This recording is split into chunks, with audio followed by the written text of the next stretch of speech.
pense que ce sont les Africains qui doivent se sentir tout à fait responsables pour prendre leur destin en main. Si l'Occident devait les aider, ce serait déjà fait.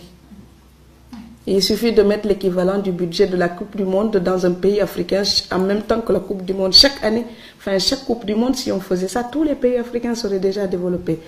Ce n'est pas une question de moyens, c'est une question de politique. Et une question de prise de conscience. Oui. Je ne comprends pas que les Africains puissent se mettre toujours, il faut nous aider, il faut nous aider. Mais non, quand votre maison brûle, vous n'attendez pas le voisin, vous commencez à éteindre. Je sais qu'ils luttent, je sais qu'ils travaillent en Afrique, mais il faut qu'ils soient encore plus conscients que leur avenir est dans leurs propres mains, que ça ne viendra pas d'ailleurs. C'est un gros mensonge. S'ils y croient, ils se trompent. Maintenant, peut-être que je suis pessimiste en disant ça, mais je ne peux pas dire le contraire parce que je ne le crois pas. Parce que moi, quand je me cassais la gueule, il n'y a personne qui est venu me sauver. Donc, et je pense qu'on peut mettre ça à l'échelle d'un village, d'un pays et d'un continent. Il y a la solidarité traditionnelle africaine qui était là pour aider les plus démunis entre nous. Maintenant, il faut oser dire qu'elle est devenue aussi trafiquée, elle est tronquée, elle est hypocrite. Vous avez des tas de feignants qui sont là, qui vivent sur le dos des autres comme des saprofites. Donc, si je ne travaille pas, mon cousin, ma cousine ou ma soeur ou mon frère va me donner à manger. Ce n'est pas une vie. À un moment donné, il faut se dire, tout le monde a la responsabilité d'assumer son existence. Et on n'a pas les mêmes chances. Et ceux qui ont un peu plus de chance, ils doivent aider les autres à pouvoir avancer. Mais les autres, ils ne doivent pas croiser les bras et dire, quelqu'un d'autre va me nourrir tout le temps. Il faut que l'Afrique perde aussi ça. Autant l'Occident est trop égoïste, autant l'Afrique est tellement partageuse qu'elle rend les gens irresponsables. Je pense encore une fois que la solution est dans le mélange des deux, pour une moyenne. Voilà. Il y a eu des documentaires où on voit des filles africaines qui se mettent des crèmes sur la peau pour se blanchir. Vous avez des filles africaines qui font des régimes pour devenir comme ça, comme les top modèles. Enfin, non. On est cambré, on a des petites joues, ça fait des trous quand on sourit et nos fesses sont rebondies dans nos jeans. Mais c'est sublime. Donc il faut que les gens apprennent à respecter leur nature. Mais quand je suis au Sénégal aussi, ils disent sénégalaise, je leur dis, c'est plus dur d'ailleurs de le rectifier là-bas. Parce qu'eux ils disent sénégalaise, je dis franco-sénégalaise. Parce que je suis sénégalaise, mais je ne renie pas ce que l'autre culture m'a donné aussi. Parce que je respecte. Donc je suis vraiment franco-sénégalaise. Et quand je suis ici, qui me présentent dans des villes en Europe et ils disent écrivain française, je dis non, franco-sénégalaise. Parce que si je n'avais pas été franco-sénégalaise, mes livres n'auraient pas la réalité qu'ils ont, ce que je dis là-dedans. Il y a beaucoup d'immigrés qui sont là, qui n'osent même pas aller en vacances parce qu'il faut économiser pour le billet, économiser pour les cadeaux, pour tout le clan. Ces gens-là, quand ils n'osent plus partir en vacances, ils ne sont plus en liberté.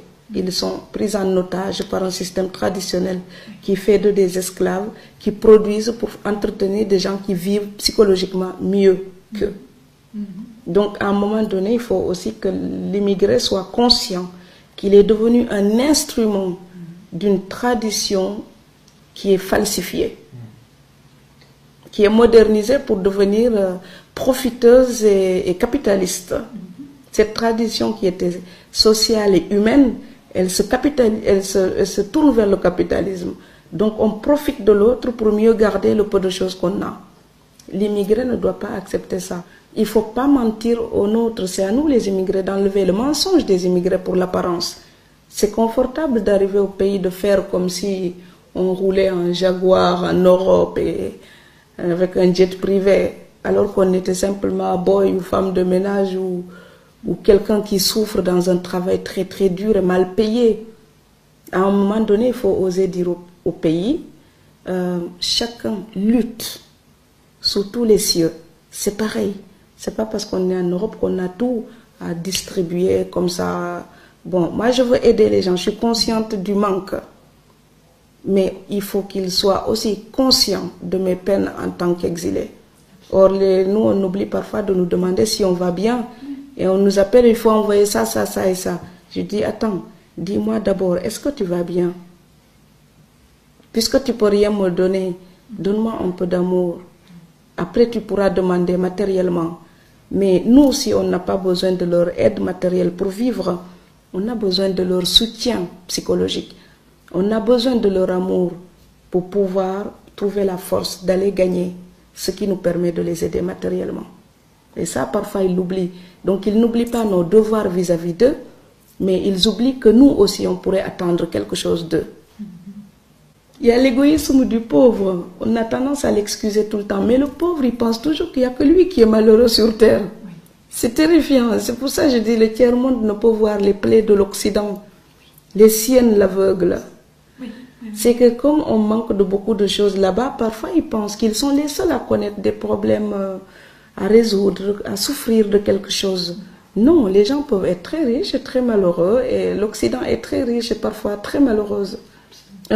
Très malheureux, l'Europe, j'ai pensé. Et donc, ce décalage entre l'immigré et la famille se joue là. C'est qu'ils pensent comme l'immigré est censé vivre mieux, il est forcément bien dans sa peau. Eh bien, il y a une autre tragédie qui est épargnée aux pauvres. C'est le jour où on a gagné tout l'argent nécessaire pour mener la belle vie. Mais il vous manque tellement d'amour ou tellement de famille pour être bien dans votre peau et jouir de votre bonheur. Et ça, les pauvres, ils ne pensent pas ça. Ils pensent juste à ce qui leur manque. C'est peut-être une chance d'ailleurs. Et en écrivant, j'ai voulu mettre l'absurde jusqu'au bout. C'est-à-dire quand les gens sont capables d'une certaine bêtise, ce n'est pas la peine de rectifier tout de suite. Il faut les laisser aller jusqu'au bout de leur bêtise. Quand ils cognent au mur, ils reviennent tout seuls et ils respectent. Il y a dans le visage de l'emploi et puis Cunégonde à la bibliothèque, il y avait un patron, quand j'arrivais, il disait « Ah, Cunégonde est arrivé !» Et Cunégonde, c'est un personnage horrible de Candide de Voltaire. Et il disait ça pourquoi? Parce qu'il pense que je ne pouvais pas comprendre la référence littéraire. Et un jour, on s'est réellement croisés à la Bibliothèque nationale de Strasbourg. Et c'est seulement là qu'il a compris que je faisais des études de lettres et que quand il disait ces mauvaises choses, j'étais tout à fait capable de comprendre. Et ce jour-là, ce n'était pas moi qui étais l'idiote, c'était lui l'imbécile. Mais je préfère le rire